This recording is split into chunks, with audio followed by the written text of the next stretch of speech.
चैतन्य स्वभावी भगवान आत्मा अनादि अनंत शुद्ध चैतन्य मात्र है। ज्ञान मात्र है।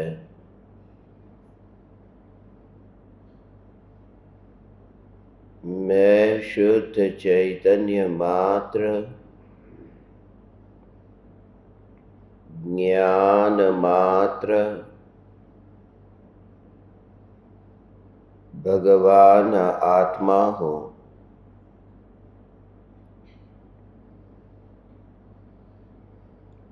त्रिकाल शुद्ध चैतन्य परमात्मा हूँ।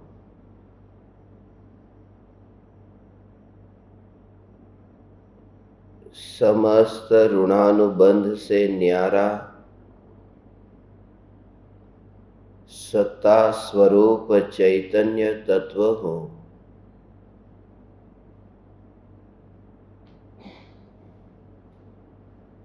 अगणित ज्ञेयों के प्रतिबिंबों से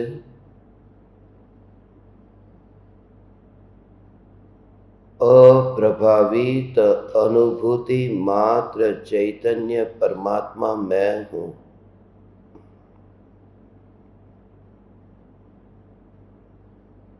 अनुभव अबंध है, मैं अबंध हूँ। अनुभव निर्विकल्प है, मैं निर्विकल्प हूँ।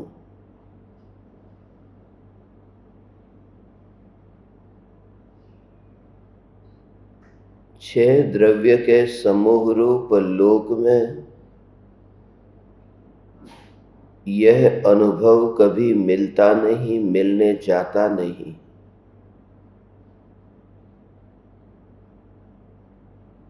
ऐसा सत्ता स्वरूप में महिमावान तत्व हूँ। अनंत तीर्थंकर परमात्मा भी जिसके गुणगान न गा सके, अनंत तीर्थंकर परमात्मा भी दिव्य ध्वनि बरसाकर यहां से विदा हो गए। फिर भी जिस तत्व का स्वरूप न व्यक्त कर सके, ऐसा महिमावान तत्व मैं चैतन्य परमात्मा हूं।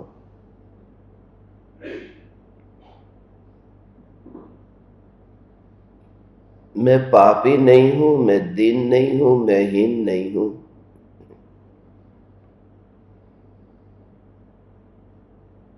क्योंकि अनुभूति में पाप नहीं होता, पुण्य नहीं होता।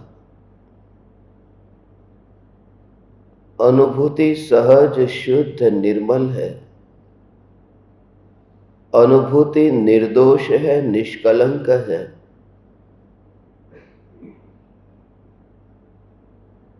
हे वितरागी परमात्मा, आपके द्वारा बताया गया यह चैतन्य स्वरूप, आपके द्वारा समझाया गया यह ज्ञायक भाव का स्वरूप, कि जिस भगवान आत्मा के ज्ञान की एक समय की अवस्था में सारा लोक अलोक, सारा जगत प्रतिबिंबित होता है, ऐसा यह चैतन्य स्वरूप समझ में आए तो अनंत दुख दूर हो। आपके द्वारा समझाया गया यह चैतन्य स्वरूप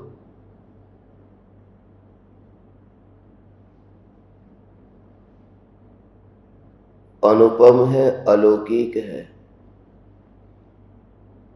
समस्त जिनागम का सार है। तीर्थंकर परमात्मा की दिव्य ध्वनि का केंद्र बिंदु है। मैं ऐसा महिमावान तत्व हूं।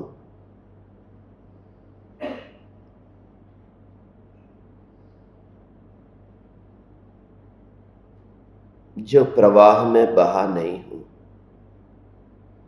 विकल्पों का प्रवाह तो दूर, मगर ये जो ज्ञेय प्रति समय झलकते हैं ज्ञान में, ज्ञान की उन अवस्थाओं के साथ भी जिसका तादात्म्य नहीं होगा, जिसने नाता नहीं जोड़ दिया, वरना ज्ञान की उन अवस्थाओं के नष्ट होने पर मेरी सत्ता का क्या होता। मैं तो ऐसा सत्ता स्वरूप परमात्मा हूं कि जगत जानने में आए तो आए,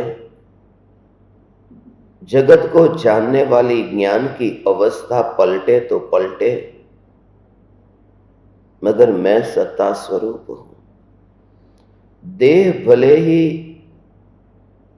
मांस खून से बना है, आत्मा भले ही इस देह के संयोग में रहता है, मगर संयोग का अनुभव नहीं होता, स्वभाव का अनुभव होता है। इसलिए तो देह के प्रति न राग है न द्वेष है।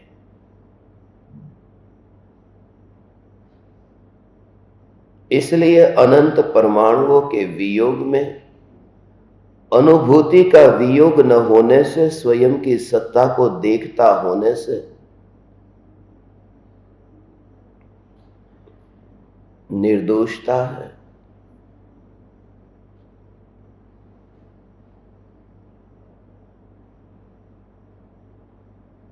यहां पुद्गल तो मेरा नहीं है, यहां पराया जीव भी मेरा नहीं है, यहां मंदिर तो मेरा नहीं है, महावीर भगवान भी मेरे नहीं है।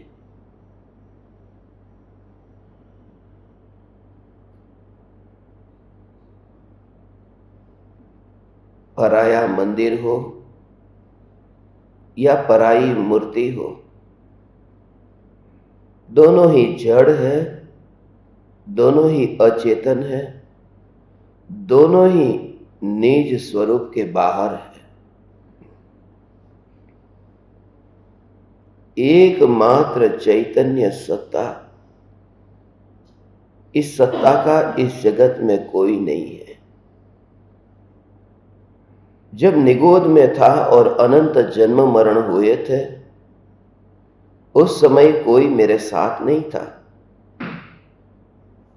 जिन संयोगों में मेरा वर्तमान में अपनापन है, माता पिता परिवार धन संपत्ति, ये सब निगोद में नहीं था। पूर्व भवों में एकेंद्रीय आदि अवस्थाओं में जन्म मरण हुआ, तब इन संयोगों का तो वहां अभाव था।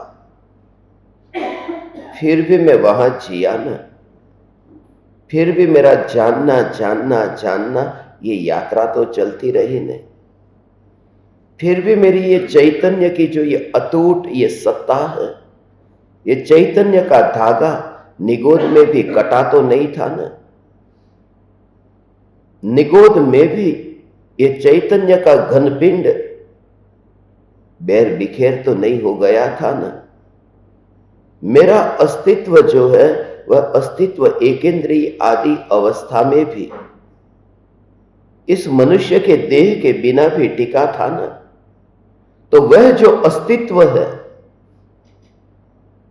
जो यहां आने से पहले भी था और यहां से जाने के बाद भी रहेगा, वही मैं हूं और उसी में ही एकत्व की यही मैं हूं। अब परमाणुओं में कहीं पर भी अपने को फैलता हुआ न देखे। अब देह को धारण करे कैसे ये सत्ता, कहीं पर भी टूटा हुआ तो हो। भले मोतियों की माला कहते हैं, मगर मोतियों की माला, उस धागे में मोती पिरोए हैं, मगर मोती को धागे में पिरोने के लिए धागा कहीं से तो खुला तो हो, कहीं से कुछ तो टूटा हुआ तो हो। यहां तो खुला नहीं है, यहां तो ऐसा स्वरूप है कि कहीं पर भी अवकाश नहीं है। ऐसा यह धागा अटूट है कि मोती अंदर जाए ही नहीं। जहां पर्याय के मोती भी चैतन्य के धागे में जाते नहीं हैं, तो फिर ये देह के परमाणु, इनसे मेरा कोई भी नाता नहीं है। यही प्रतिक्रमण है, यही ऋणानुबंध से मुक्ति है। मोतियों से मुक्त होने को धागा कभी सोचता भी नहीं, क्योंकि स्वयं की अखंडितता ऐसी है कि मोती का प्रवेश नहीं है। अब नाता कैसे तोड़ू, जुड़ा कब है कि तोड़ू। ऐसी ही ज्ञान की अनुभूति कि मैं ज्ञान मात्र चैतन्य हूं। मेरा किसी पराये से कोई नाता नहीं है। जड़ से तो नाता नहीं है, जीव से भी नाता नहीं है।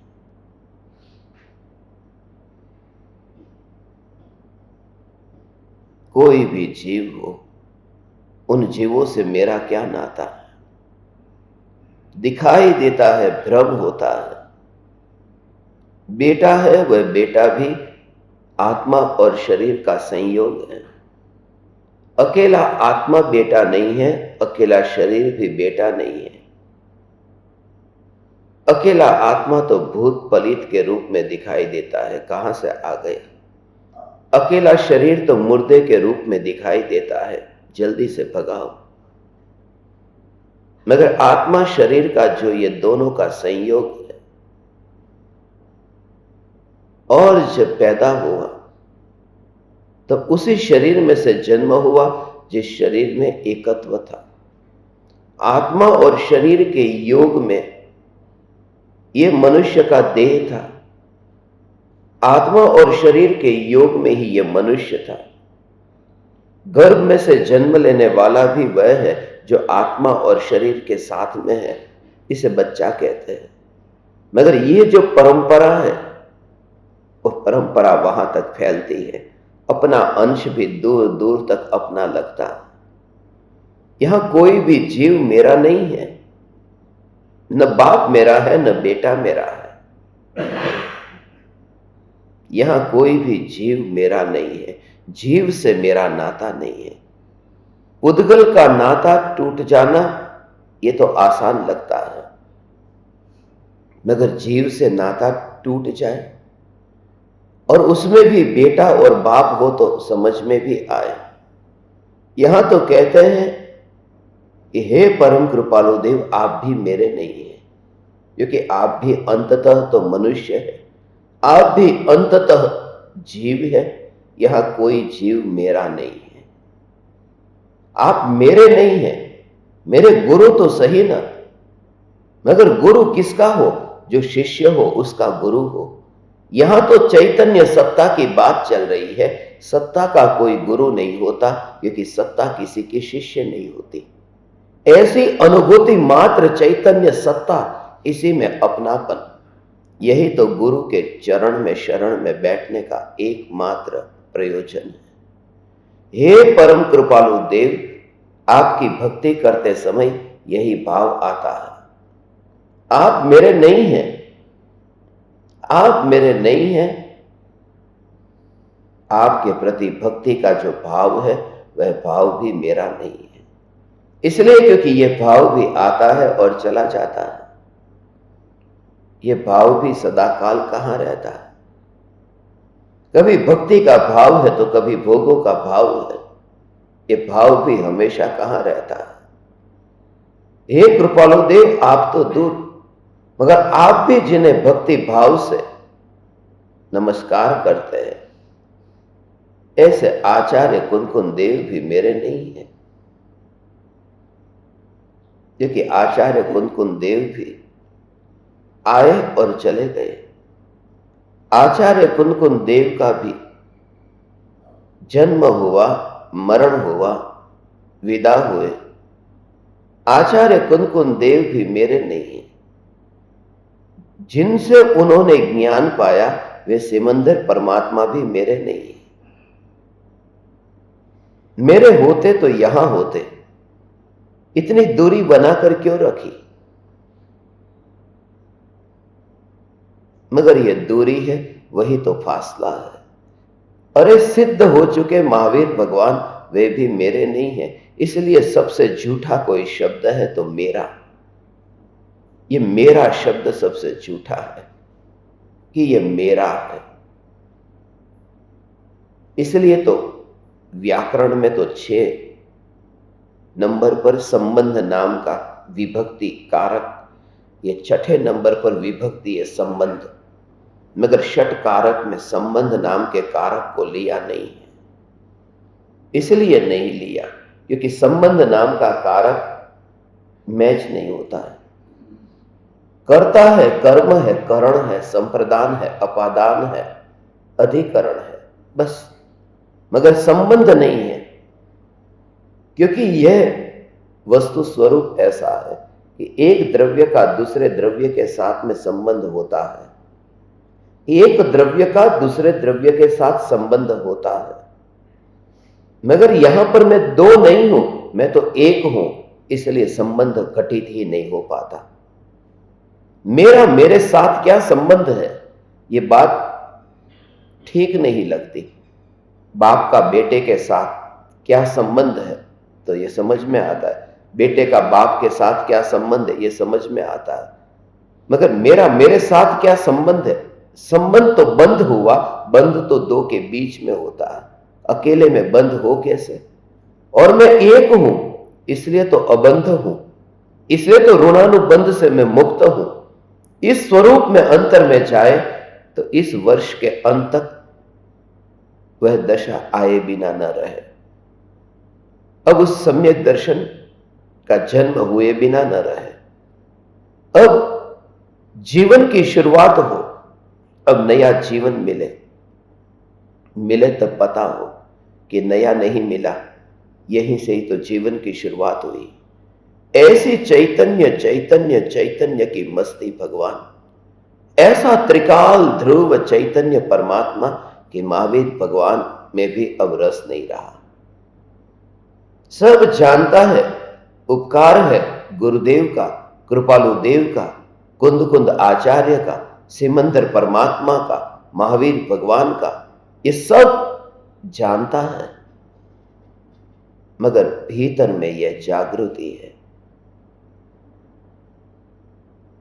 मैं ही गुरुदेव हूं, मैं ही गुरुदेव हूं, सहजात्म स्वरूप, सर्वज्ञ देव, परम गुरु, मैं ही परम गुरु,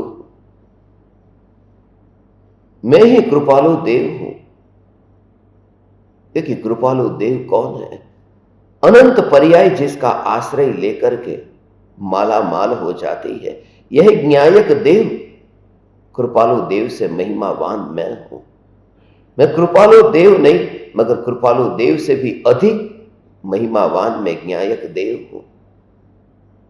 मैं कुंद कुंद से भी महान हूं, क्योंकि मैं स्वयं ही कुंद हूं, मैं स्वयं ही धवल हूं, मैं स्वयं ही सुवर्ण हूं, मैं स्वयं ही कुंद कुंद हूं, मैं स्वयं ही कुंद कुंद हूं। स्वभाव से तो कुंद हूं, पर्याय में भी कुंद हो सकूं ऐसा सामर्थ्य है, मैं कुंद कुंद हूं। स्वभाव से तो मैं उज्जवल हूं, मगर पर्याय में भी उज्जवल हो सकता हूं ऐसा सामर्थ्य मुझ में है, मैं स्वयं ही कुंद कुंद हूं। मैंने अपनी ज्ञान की सीमा को धारण किया है, उससे बाहर में गया नहीं, अनुभूति के बाहर में फैलता नहीं, ज्ञान के प्रदेशों के बाहर में राग में फैलता नहीं, मैं सिमंदर हूं, मैं ही महावीर।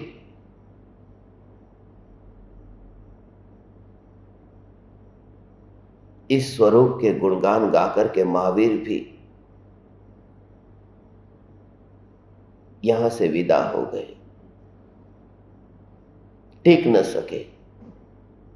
मैं ऐसा महावीर हूं जिसके बारे में कुछ कहा नहीं जा सकता। मौन ही महावीर का लक्षण है। मैं अनादिकाल से मौन हूं। इस प्रकार से किसी भी पराये जीवों के प्रति अहोभाव तो आए, भक्ति का भाव आए, अपने मन को तो गुरु के चरण में अर्पण कर देता है, मगर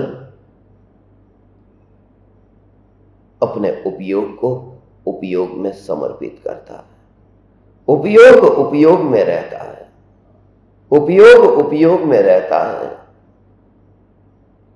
और मन गुरु के चरणों में जाता है। और खास ध्यान रहे कि गुरु को शिष्य के मन की भी जरूरत नहीं है, क्योंकि जो स्वयं ही स्वयं के मन से मुक्त हो गए, जिन्होंने अपने मन को भी अपने से दूर देख लिया है, वह शिष्य के मन को अपने पास में रख के क्या करेंगे? गुरु के चरणों में शरीर रख दिया, मस्तक झुका दिया, मगर गुरु जिस ज्ञान का अनुभव करते हैं, उन्होंने तो बस यही देखा है कि यह मस्तक तो हमारा पहले से ही नीचे झुका हुआ है, हमारा मस्तक तो पहले से ही नीचे गिरा हुआ है, हम तेरे मस्तक का क्या करें? भक्ति और कुछ भी नहीं है, दो आत्माओं के वस्त्र का नीचे गिरा हुआ रूप है। शिष्य का शरीर भी गिरा है, एक शुद्ध चैतन्य है। गुरु का शरीर भी गिरा हुआ है, एक शुद्ध चैतन्य है। और दोनों की अनुभूति अपने अपने में है। दोनों एक दूसरे से न मिलते हैं न बातें करते हैं। दोनों अनंत काल के लिए उस स्वरूप में समा गए हैं। दोनों अनंत काल के लिए ऐसी निराकुल आनंद की मस्ती में है। और परमाणु कहां है, दोनों को पता नहीं। यही परम भक्ति का रूप है। शिष्य गुरु के चरण में झुकता है।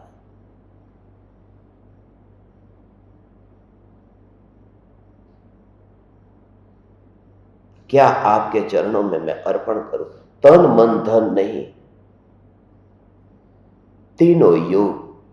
योग कहा क्योंकि किसी के पास में धन न हो तो, मगर तीनों योग है। तीनों योग, त्रणेय योग एकत्व थी, वर्ते आज्ञा था। बस मैं आज्ञा का पालन करूंगा। देहादि आज थी, वर तो प्रभु आदि। बस आपके अधीन अब ये देह, ये वाणी और ये मन आपके अधीन रहेगा। मगर खास जागृति, उपयोग है वह तो स्वयं में ही रहेगा। अनुभव है वह स्वयं में रहेगा, वह किसी पर को नहीं दिया जा सकता। उपयोग अंतर्मुख रहेगा। चावल मैं आपको चढ़ा दूंगा, मगर यह चेतना तो चैतन्य को ही अर्पित होगी। बाहर में ये मोक्ष का फल, ये बोलते हुए मैं बादाम चढ़ा दूंगा, मगर भीतर में मोक्ष स्वरूप जो चैतन्य है वो किसी को चढ़ाया नहीं जा सकता। वह अनर्घ है, वह अर्घ नहीं है। उसे अर्घ के रूप में देखना, यह तो परमात्मा का अपमान है, यह निज आत्मा का अपमान है। ऐसा विचार करता हुआ भक्त, ऐसा चिंतन करता हुआ शिष्य भगवान की भक्ति करता है, गुरु की भक्ति करता है। यहां रहता है सभी के साथ में अपनेपन के बिना, मगर उस रहने में भी वात्सल्य इतना भरा है। रहने में भी एक दूसरे के प्रति इतना वात्सल्य है। उस भूमिका में वह भाव आए बिना न रहे। उस भूमिका में एक जीव का दूसरे जीव के प्रति करुणा भाव से भरना, ये भाव आए बिना न रहे। मैं किसी को बचा नहीं सकता, मैं किसी को मार नहीं सकता, मगर यहां पर जितने भी जीव हैं, उन जीवों के प्रति करुणा का भाव आए बिना नहीं रहता। चार हाथ जमीन देख करके चलने का भाव आए बिना नहीं रहता। ये जानते हुए कि ये अधर्म है, ये राग का विकल्प है, ये आग है, फिर भी मुनि को ये भाव आता है। अंतर में ये जागृति रहे। स्वरूप में स्थिरता और लीनता का अर्थ यह नहीं है कि जीवन यहां पर जड़ की तरह हो जाता है। अभी जिंदा है, अभी अरिहंत नहीं हुआ है, अभी गृहस्थ है, इसलिए यह भाव आता है। इस भूमिका में जहां जिस स्थिति पर है, यह भाव आता ही आता है। अभी चैतन्य की पुकार तो सुनते हैं, मगर थोड़ी सी बात में झटका लग जाता है। अभी चैतन्य की पुकार सुनते हैं और पास में बैठा हुआ कोई व्यक्ति एक बार यदि छींक आ जाए और थोड़ा सा थूक उड़ जाए तो नरक की वेदना जैसा अनुभव करने लगता है। यह भाव नहीं आता कि ये जो छींक उसे आई है ये उसके हाथ में थी, ये उसके वश में थी। कितना भी कंट्रोल करता तो भी उसे वो छींक आ गई। उस जीव के प्रति एक करुणा का भाव, उस जीव के प्रति एक वात्सल्य का भाव, उस जीव के प्रति उत्तम भावना, तू तेरी पीड़ा से भी मुक्त हो, मैं भावना पाता हूं। बहुत मुश्किल है गुरुदेव की पुकार सुनकर के जो जड़ता आ गई है, उस जड़ता को मैं दूर करना चाहता हूं। चैतन्य की पुकार हम सब सुने, मगर हमारे अंतर में जितना चैतन्य का जोर हो उतना राग के विकल्प भी उत्पन्न हो, तब उसमें भेद ज्ञान हो। पैदा हो या नहीं कहता, वह पैदा तो होता ही है। इतनी जड़ता तो दूर हो ही हो।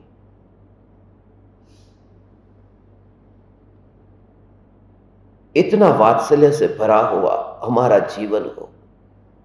यहां पर ही प्रवचन में अब बैठ गए। पहले दिन से मैं देख रहा हूं, जो जिस जगह बैठा है उसी जगह बैठ गया। थोड़ी जगह भी बदल दिया करो, अधिकार मत जमाओ अपनी सीट पर। कोई भी व्यक्ति किसी भी सीट पर कल से बैठ सकता है, सभी को छूट है।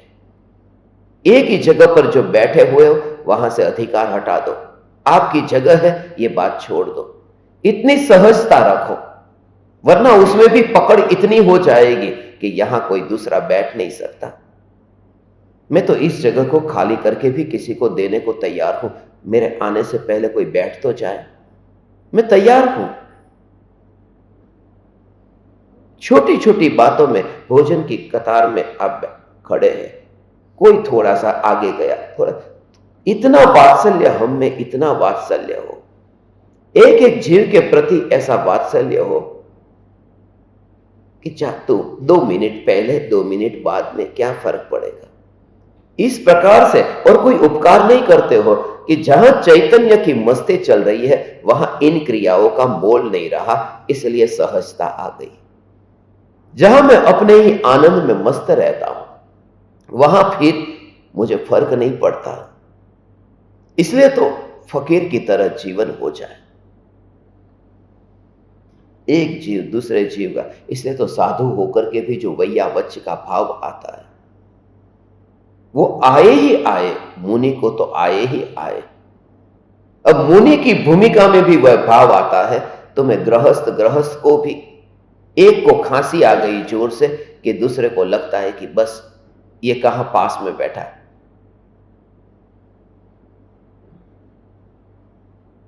दूसरे को द्वेष भाव नहीं होना चाहिए। खांसी उसे आई है, और एक बात यह कि जिसे खांसी आ गई है उसमें भी इतना तो विवेक होना चाहिए कि बहुत खांसी आई है तो उठ करके बाहर चला जाए, दूसरों को तकलीफ न दे, सुनने में बाधा न पहुंचाए। ये दोनों का कर्तव्य है, दोनों अपना अपना व्यवहार निभाए तो यहां पर स्वर्ग से भी सुंदर दुनिया हो सकती है। अंतर में चैतन्य की मस्ती की मैं चैतन्य परमात्मा हूं, और बाहर में जब मेरी आंखें खुलती है तो व्यवहार इस प्रकार का हो। जो जड़ता आ गई है, इतनी जड़ता कि जीवों के प्रति करुणा, वात्सल्य वह भाव मरता जा रहा है। आज भी मुझे वो सोनगढ़ का दृश्य याद है। मैंने पहले भी सत्संग में कहा, आज दोबारा स्मरण में आया इसलिए बोल देता हूं। वहां पर विद्यार्थी गृह था, जैन विद्यार्थी गृह, बोर्डिंग थी। वहां पर रहने को दिया जाता था यात्रियों को, वहां पर जो आते थे कार्यक्रम में। और वहां मैं उस समय कुछ 6-7 साल का होऊंगा, पहली दूसरी कक्षा में पढ़ता, मगर उस समय मैं देखता था, पंडितों के नाम पता नहीं है मगर सिर पर टोपी पहनी हुई थी, और एक नहीं बहुत पंडित थे। चर्चा कर रहे हैं शाम के समय, भोजन के बाद में वहां चलते चलते सब चर्चा कर रहे हैं। वो चर्चा क्या करते थे वो भी उस समय पता नहीं था, न सुनाई देता था न समझ में आता था। मगर पंडित जो चर्चा करते थे, कुछ पंडित ऐसे हैं, 10 पंडित इधर चल रहे हैं, और 3-4 पंडित है, वो चल तो रहे हैं मगर उन पंडितों की ओर मुंह है और उल्टा उल्टा चल रहे हैं, क्योंकि चर्चा आमने सामने होनी चाहिए। चैतन्य की चर्चा आमने सामने होनी चाहिए। आत्मा की बात होती होगी, कोई विषय भोग की तो चर्चा नहीं चलती होगी। प्रकांड पंडित थे, टोपी वाले पंडित थे। गुरुदेव ने यह सिखाया था। आज जब मुझे वो दृश्य याद आता है तब लगता है कि चैतन्य का चिंतन, तुम उल्टे उल्टे उनके सामने चलते हो, पीछे कितने जीव मरते हैं, तुमने देखने तक का भी वहां पर विचार नहीं किया। इतना चैतन्य परमात्मा का रस तुम्हें जग गया, तुम उन मुनिराज से भी ऊंचे पहुंच गए कि उन मुनिराज जो अंतर्मुहूर्त में स्वरूप में लीन होते हैं, वे भी देख तो लेते हैं कोई जीव मरता तो नहीं है। जब चैतन्य की पुकार सुनकर के, जब भक्ति, जब वात्सल्य और करुणा मर जाता है, तब जड़ता पैदा होती है। ऐसे जीव मर करके नरक में पैदा होते हैं, कोई मोक्ष नहीं हो जाता। और उस जड़ता को मैंने सोनगढ़ में बहुत देखा है, कुट कुट के भरी है उन लोगों में। मैं एक एक का नाम लेना नहीं चाहता, क्योंकि छत पर मैंने रात के समय वहां पर देखा है, बनिया होकर के गुरुदेव के प्रवचन को सुनने आता है और रात में कांदे का भजिया खाता है बॉडी में, और कहता है आत्मा अनाहारी है, आत्मा खाता पीता नहीं है। वो व्यक्ति एक था, उसका नाम मुझे याद नहीं है, मगर गुरुदेव का नाम बीच में आता है। और लोग भी इस वजह से ही गुरुदेव का अनादर करते कि कांजी स्वामी वाले लोग होते हैं, वो कांदे का भजिया खाते हैं रात को और आत्मा को अनाहारी बोलते हैं। खाने वाले का नाम नहीं आया, और जिन्होंने रात्रि में पानी तक नहीं पिया उनका नाम बदनाम हुआ। इसलिए तब तक तुम अपना नाम गुरु के साथ में मत जोड़ना जब तक तुम्हारा जीवन उत्कृष्ट न हो जाए, जब तक तुम्हारा चारित्र सदाचारमय न हो जाए। कम से कम गुरु को आदर तो न करोगे मगर अनादर भी न करोगे, गुरु का नाम रोशन तो न करोगे, बदनाम भी न करोगे। इसलिए इतना वात्सल्य, इतनी भक्ति गुरु के प्रति, गुरुदेव के प्रति, कृपालु देव के प्रति और सहधर्मी उनके प्रति भी, सभी के प्रति यथा योग्य भक्ति का भाव आए बिना न रहे। यथा योग्य, इसलिए तो स्वामी वात्सल्य को भक्ति कहा है। यहां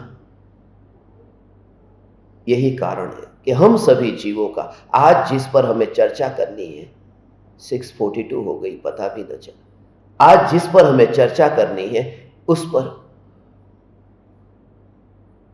एक जीव का दूसरे जीव के साथ में कोई नाता नहीं है। जीव जीव का नहीं होता, फिर भी जीवों के प्रति वात्सल्य का भाव आता है, फिर वह वात्सल्य भाव आता है। एक बार पूछ तो ले कि उस जीव को क्या जरूरत है, उस जीव को तकलीफ क्या है। तो दुनिया का सबका भला नहीं कर सकता, दुनिया का हित नहीं कर सकता, तो यहां किसी को सुखी करेगा तो किसी को दुखी करेगा, ये होगा ही होगा। यदि तू उस कीड़े को सुखी करेगा तो तू छिपकली को दुखी करेगा, क्योंकि तूने छिपकली को भगा दिया। तो यहां चूहे को बचाएगा तो बिल्ली को तड़पाएगा, यहां पर तो यही होगा। इसलिए तो इस दुविधा से ज्ञानी बच गए कि क्या करूं, एक ही उपाय है, अंतर में चला जाऊं, वहां न चूहा है न बिल्ली है, वहां न छिपकली है न कीड़ा है। वो परम धर्म है, मगर परम धर्म से पहले भी वह दशा आई। मुझे वह बात स्मरण में आई अत्यारिचकैशे ने, परम कृपालु देव ने जो वचनामृत में जो पत्र है उसी का रहस्य है। गांधी जी ने जो 27 प्रश्न पूछे थे, उन 27 प्रश्नों में एक प्रश्न यह था सांप के संबंध में।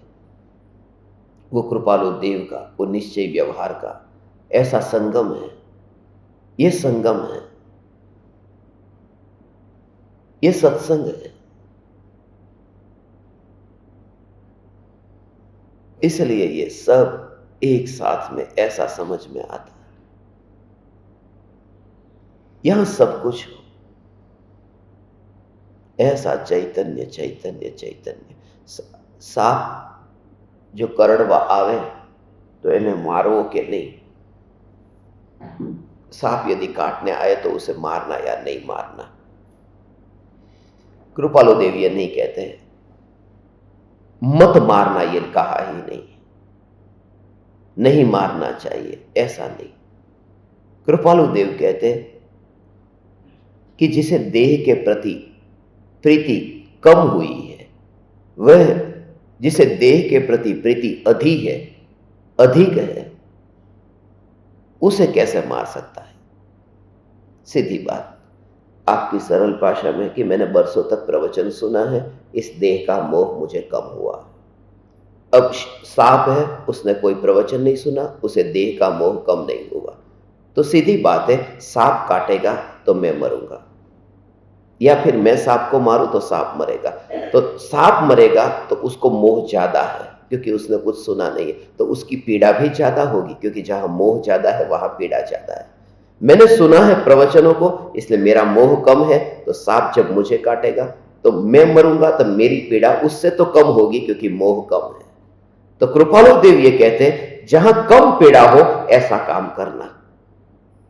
हम ये नहीं कहते कि तेरी और उसकी वो बात मत कर, कम पीड़ा को चुनना, अधिक पीड़ा को जितना हो सके उसको दूर करना। जब तुझे देह के प्रति इतना मोह कम हो गया है, और तो उसे कैसे मार सकता है जिसे देह के प्रति इतना अधिक प्रेम है। और अंत में ये कहते हैं, हमसे तो ये नहीं कहा जाएगा कि तू सांप को मारना, तुम सांप को मार, बस इतना ही। मगर करुणा, कृपालु देव की जो शैली थी वो अद्भुत थी। हम तो धन्य भागी हैं, सब कुछ हो। इसलिए दोनों महापुरुषों के साथ में दोनों था। गुरुदेव से लोग कहते हैं, यहां त्रिवेणी संगम इकट्ठा हुआ, यहां गंगा यमुना सरस्वती तीनों मिले हैं।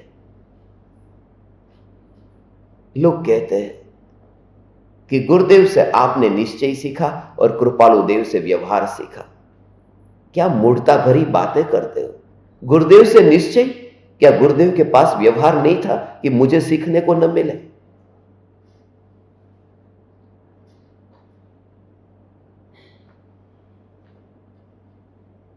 गुरुदेव के पास में व्यवहार था, गुरुदेव के पास में ऐसा सदाचार था। गुरुदेव के प्रवचन में तो रात्रि में स्त्री प्रवेश भी नहीं कर पाती थी, सत्संग जब चर्चा होती तब। इसलिए तो बेनश्री बेन चंपाबेन के पास में स्त्री जाती थी और वहां चर्चा होती, और स्वानुभूति दर्शन पर वो जो पुस्तक बाहर पड़ा, वो स्वानुभूति दर्शन, वो उन तत्व चर्चाओं का ही तो संकलन है।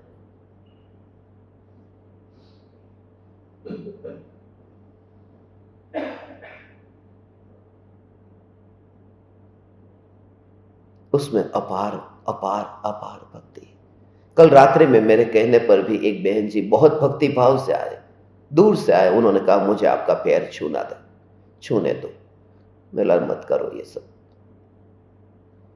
दूसरे भी लोग थे, उन्होंने कहा छू लेने दो, नहीं इतने दूर से आए, मेला मत करो ये, मेहरबानी करो। आप करोगे तो मुझे, मेरे हृदय पर जैसे प्रहार किया होगा, मुझे ऐसा लगेगा, मगर आप न करो ये। तो बोले एक काम करो कि सिर के ऊपर हाथ रख दो। अब हाथ को पैर पे न किया तो सिर के ऊपर हाथ। इंतजाम भी नया नया कैसे खोजते हैं लोग। मगर तब मुझे विचार आया, मैंने दूर से उनको ऐसा कह दिया, ऐसा कर दिया दूर से, मगर उनको संतोष इतना नहीं हुआ जितना सिर पे हाथ रखता, टच होता। मगर फिर रात को मुझे विचार आया कि हाथ को छू करके जो आशीर्वाद दिया जाता है वो पावरफुल है कि दूर से दिया जाने वाला आशीर्वाद पावरफुल है। ज्यादा क्या चुनते हो तुम। तो मुझे याद आया कि पहले लैंडलाइन था, वायर वाला था, कनेक्शन वाला था, कि वायर को कनेक्शन करके, और अब आ गया मोबाइल, वायर की जरूरत ही नहीं, यहां मेरा फोन वहां तुम्हारा फोन, कोई वायर नहीं। तो डेवलप हुआ है ना अभी विज्ञान भी, कि कनेक्शन तो जो बिल्कुल वायरलेस कनेक्शन होता है वो पावरफुल होता है। लैन का केबल लेकर के इंटरनेट कनेक्ट करो और वाईफाई से कनेक्ट करो, वाईफाई वाला ज्यादा पावरफुल है, झंझट नहीं है। हम वाईफाई से आशीर्वाद देंगे, वाईफाई से नमस्कार करेंगे, ये पावरफुल है, ये मॉडर्न जमाना है। और ये कनेक्शन और पावरफुल होगा। मेरी भक्ति आप परमात्मा के प्रति और बढ़ेगी, और प्रवचन और कहने का भाव आएगा। खाली छूना जरूरी नहीं है, भक्ति और बढ़ेगी, ये कनेक्शन और बढ़ेगा।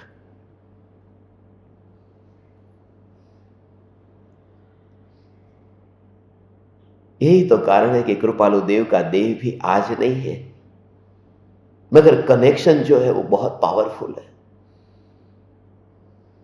बहुत पावरफुल कनेक्शन। बस कृपालु देव ने मार्ग दिखाया है, इसलिए तो जहां रास्ता नहीं मिलता वहां पर मैं बैठ जाता हूं ना। कहीं पर भी परदेश में गया हूं, किसी भी देश में, पता नहीं कि यहां पर क्या निर्णय लूं, बैठ जाता हूं, वहीं पर ही ठहर जाता हूं। सफेद गाड़ी कहां से आ रही है, उधर चला जाओ, ऐसा भाव आता है। इधर देख लो तो, और सफेद गाड़ी उधर से आती है। अब उधर जाओ, गूगल मैप में यहां दिखा रहा है कि लाइब्रेरी इधर है, मगर फिर मैं गूगल मैप से नहीं चलता।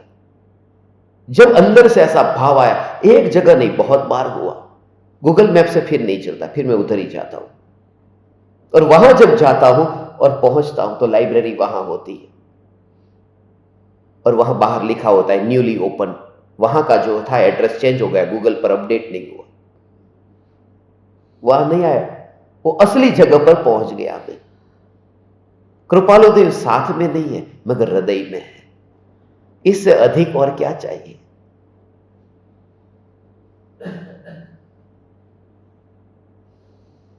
ज्यादा से ज्यादा मैंने इतना कहा, पैर को छूने में कोई पेट नहीं भरेगा, मेरे लिए फ्रैंकी बना दो, पेट भरेगा।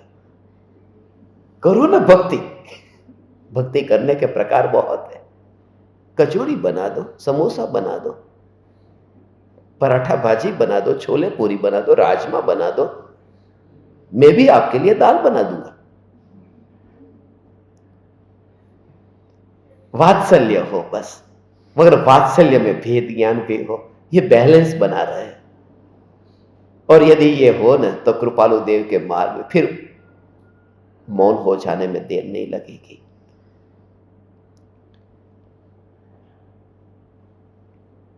फिर खून की गति बढ़ने लगती है, उसे पकड़ करके रोकूं तो भी रुकती नहीं है। ऐसी अंतरंग भक्ति, उल्लास इतना आता है। हे परम कृपालु देव, आज जिस पर हम चर्चा करने जा रहे हैं यही है, एक जीव का दूसरे जीव के साथ में ऋणानुबंध जो होता है, एक जीव का दूसरे जीव पर उपकार होता है, एक जीव दूसरे जीव पर उपकार करता है।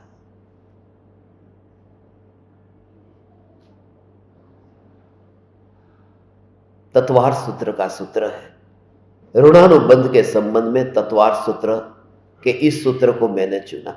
सभी आगमों के सभी श्लोक गाथाओं का बहुत विस्तार से अध्ययन करके उनमें से एक मक्खन निकालना था, एक गाथा को चुनना था। तत्वार सूत्र में से 5वें अध्याय का 21वां सूत्र है, बहुत छोटा सूत्र है।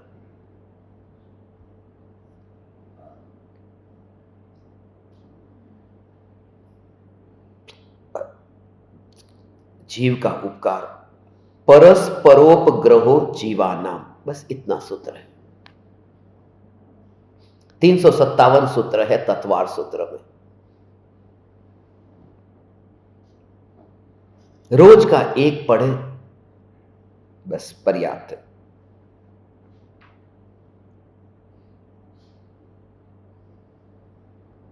तो भी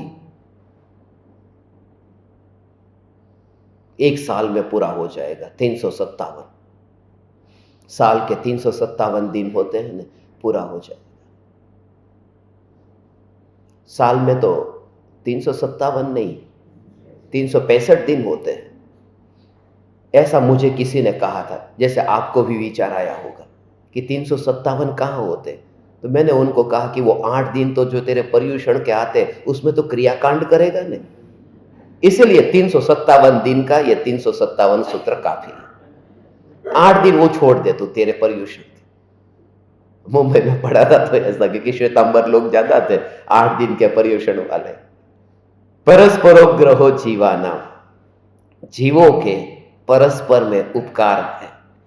एक जीव दूसरे जीव को सुख दुख का निमित्त, जीवन का निमित्त, मरण का निमित्त, सेवा शुश्रूषा आदि का निमित्त होता है। उपकार करता है माने कर्ता बनता है, ऐसा इसका भाव नहीं है।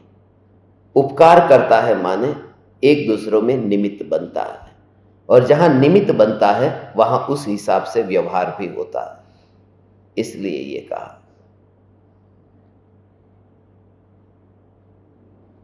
दुख का निमित्त उपकार करता है। अब छिपकली है, वो कीड़े पर उपकार करती है, ये उपकार है, मार डालती है। यहां उपकार का अर्थ है निमित्त बनती है। हर एक जीव का दूसरे जीव के साथ में कोई ना कोई उपकार है, और ये रहेगा, यहां तो रहेगा, यहां रहेगा। ऐसा ही तो है, एक का दूसरे के साथ में कोई ना कोई उपकार। यहां अकेले से काम होता ही नहीं है, यहां कोई ना कोई दूसरा तो चाहिए, सत्संग करने के लिए भी। अब मैं बोलता हूं, सुनने वाला कोई ना हो, कोई तो चाहिए, भावों में भी कोई तो चाहिए। मुनि ने आहार लिया, आचार्य कुनकुन देव लिख रहे, आहार मिला न, किसी श्रावक से मिला था न आहार। एक जीव दूसरे जीव पर उपकार करता है, निमित्त बनता है। यहां पर सब इंटरकनेक्टेड है, फिर भी सेपरेट है, सब अंदर अंदर से जुड़ा हुआ है, फिर भी सब स्वतंत्र है। इसलिए ये जो कहानी पढ़ते हैं कि पूर्व भव में वह था, दूसरे भव में मिले, तीसरे भव में मिले, ये तो भव भव से मिलते आ रहे हैं। और यहां पर ही ये दुनिया तो कितनी विराट है, मगर इस गांव में, इस जगह पर, यहां पर मिलना,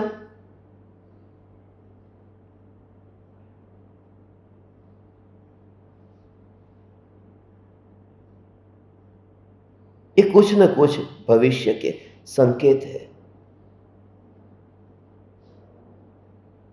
ये संकेत है, वरना यहां मिलना कैसे हुआ। इस भूमि पर, वह भी उमराला की भूमि पर, और इसी जगह पर। यहां तो सब पूरे उमराला के लोग इस जगह पर लोटा लेकर आते थे सुबह, कुछ साल पहले। ये सब वह जगह थी, उसको सफाई कराया था, उसके बाद में क्रिकेट का ग्राउंड बनाया था। जब मैं छोटा था तब यहां खेलता था, ऐसा मारता था, आज भी मारता ही हूं। इधर रह करके, हमारी पिच भी इधर ही थी, बैटिंग ऐसे ही करता था। सबको पता है पूरे गांव में कि ये पूरा जो था, यहां रोड पर बॉल चाहे तो छक्का चौका वहां पर रखते थे। इधर कोई आया है मुंबई से, कोई आया है छत्तीसगढ़ से, कोई राजस्थान से, कोई ये पंजाब से, दिल्ली से, कोई उड़ीसा से, कोई कर्नाटक से, कोई तमिलनाडु से, कहां कहां से, पूरे भारत भर से। और बाकी था तो कल अमेरिका से भी आ गए, और लोग आ रहे हैं।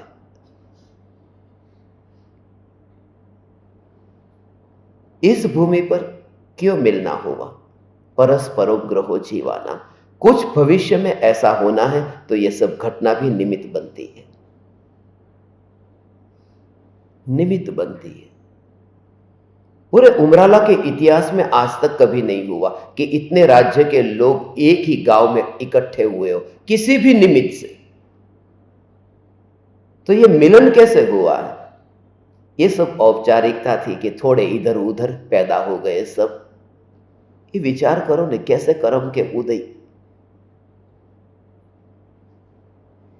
अभी कर्म के उदय ऐसे है कि बस एक गाड़ी को भोगना है, एक छोटे से मकान को भोगना है, ऐसे ही सब। और अचानक उस आत्मा के कर्म ऐसे बदलते कि 10 गाड़ी को भोगना है। अब उसे ऐसी जगह, तो तुरंत ही लड़का लड़की को देखता है, पसंद आ गई, शादी का रिश्ता पक्का हो गया, शादी हुई, बस उसके उदय बदल गए। और कहीं ऐसे धनवान घर में थी, वो इधर बहू बन करके आ गई। ये जो आना जाना सब है, ये क्यों होता है? ये सब उदय की विचित्रता है। ये कोई ऐसा महापुण्य का उदय है कि यहां इस कलयुग में भी जहां प्रत्यक्ष स्पष्ट बात नहीं है, दुर्लभ हो गई कि मैं जो ध्रुव आत्मा आत्मा बोलते सब है, मगर वो ध्रुव का भाव क्या है, वह जो गुरुदेव ने समझाया, ऐसा हमें कहीं समझने को नहीं मिला। कोई प्रवचनों में रुलाता है तो कोई प्रवचनों में हंसाता है। बस यही तो हो रहा है। आज जितने भी गुरु हैं, उनके प्रवचन में सुन करके तुम्हें क्या लगता है कि गुरुदेव के हजारों घंटे के प्रवचन जब सुने, एक भी प्रवचन में न गुरुदेव हंसाते हैं न रुलाते हैं। गुरुदेव तो वह भगवान आत्मा, भगवान आत्मा, भगवान आत्मा, ये जो पुकार है, धन्य भागी है हम भगवान। ये परस्परोपग्रहो जीवाना, एक जीव दूसरे जीव पर उपकार में उपकार करता है, निमित्त बनता है। सुख में निमित्त बने, दुख में निमित्त बने। कभी कोई से तुम्हें दुख हुआ, वो भी निमित्त बना, उसे भूल जाना। वो छोटे बच्चे की तरह, एक बच्चे ने किसी अपने मित्र से कुछ मांगा था, नहीं मिला, तो उसने लिख करके रखा, और मांगा था मिल गया तो भी लिख करके रखा।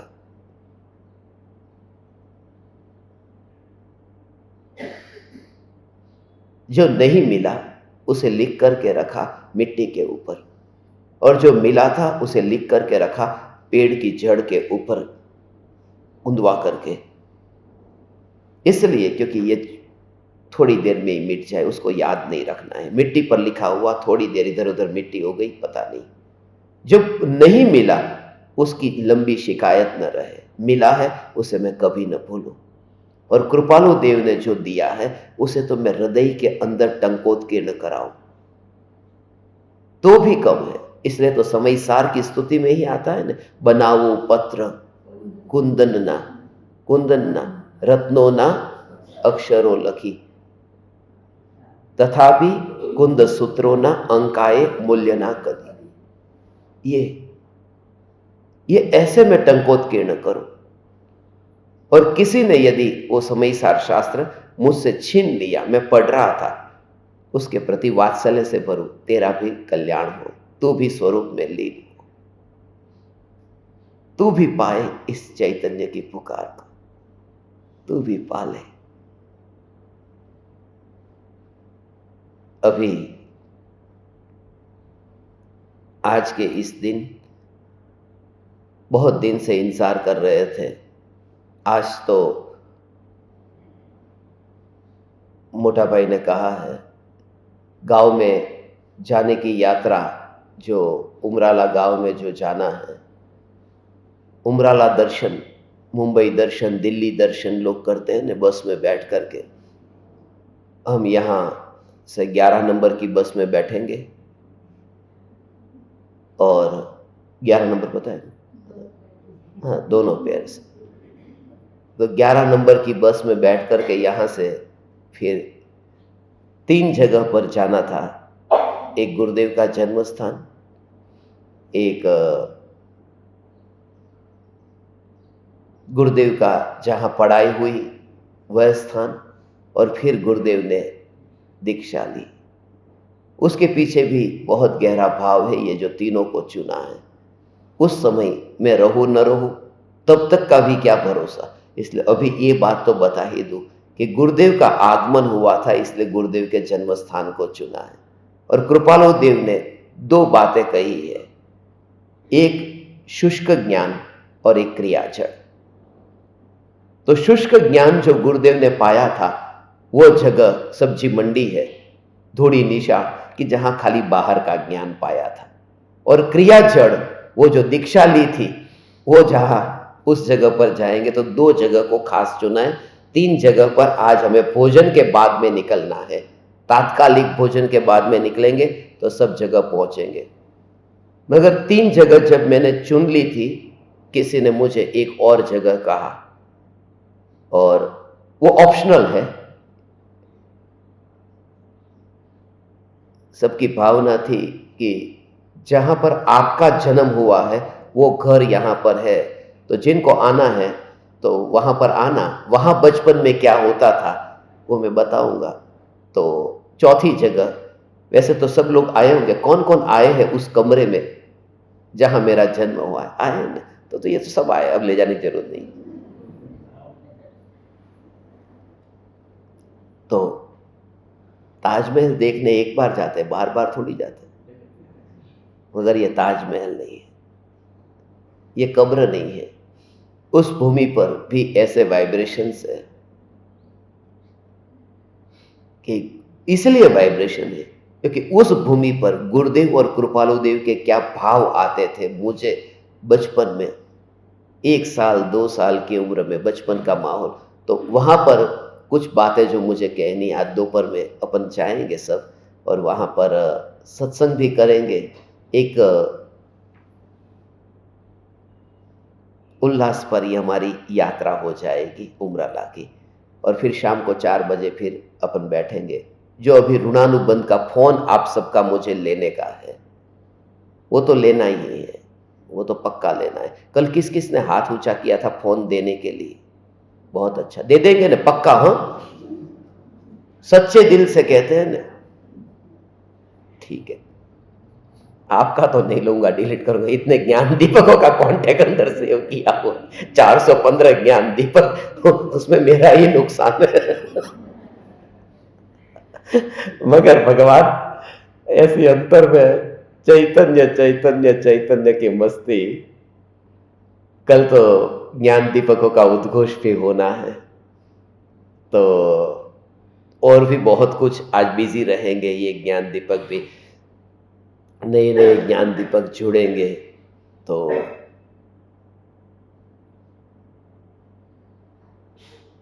अभी हम यहाँ पर गुरुदेव के वचनामृत के जो बोल है, आज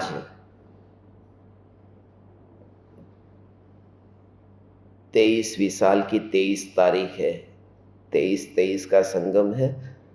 वचनामृत का 202 नंबर का बोल है, वो लेना है। यहाँ पर 10:23 पर हम यहाँ शुरू करेंगे। अभी इतना ही।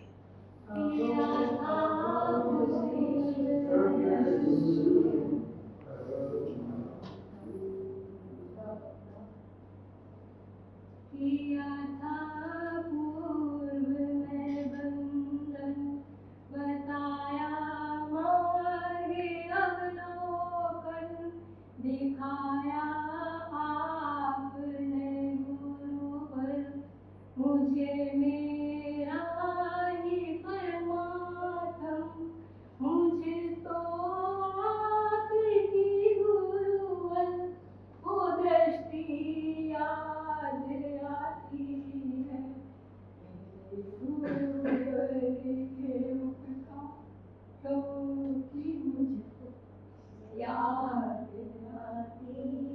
अहो अहो श्री सद्गुरु